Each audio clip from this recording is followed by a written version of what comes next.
Hello दोस्तों, चिरंजीव जी के classes में आपका स्वागत है।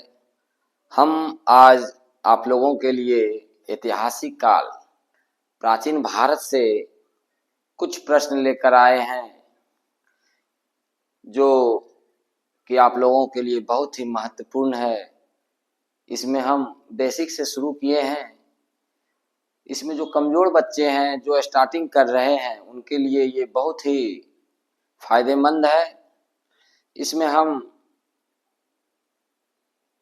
कमजोर बच्चों को जीरो से हीरो बनाने का प्रयास कर रहे हैं ताकि वो आगामी परीक्षाओं में अपना बहुत अच्छा रिजल्ट दे सकें।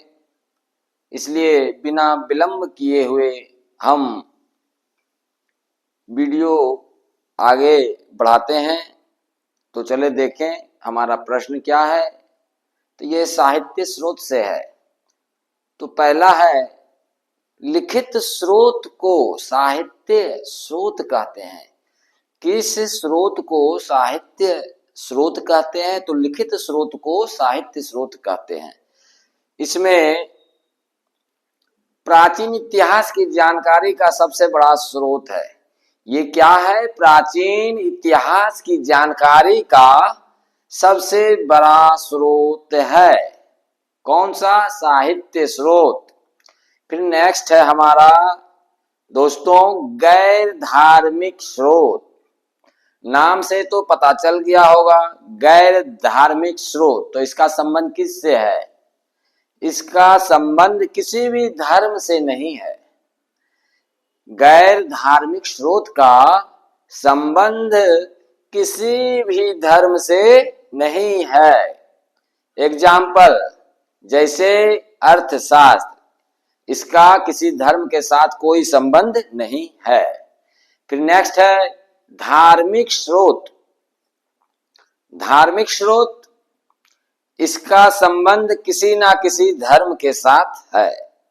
धार्मिक स्रोत का संबंध किसी ना किसी धर्म के साथ है। फिर नेक्स्ट है हमारा गैर ब्राह्मण। गैर ब्राह्मण वैसे स्रोत जिसका संबंध हिंदू धर्म से नहीं रहता। जिसका संबंध हिंदू धर्म से नहीं रहता है उसे गैर ब्राह्मण कहते हैं। फिर हमारा नेक्स्ट है जैन साहित्य। यह प्राकृत भाषा में मिला है और इन्हें आगम कहते हैं।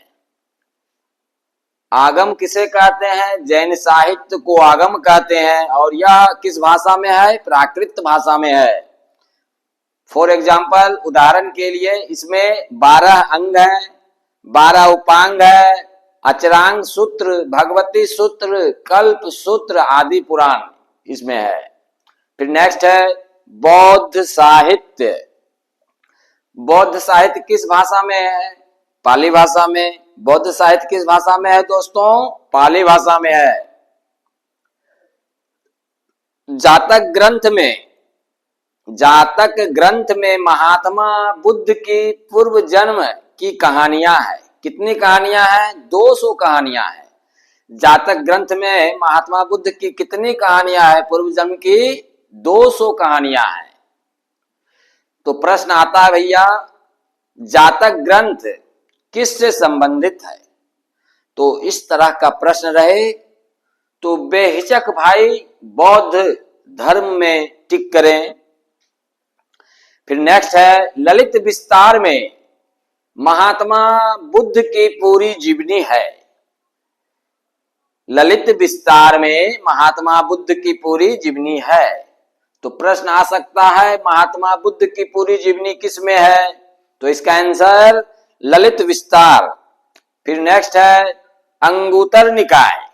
अंगुत्तर निकाय में 16 महाजनपद की चर्चा की है। कितने महाजनपद हैं?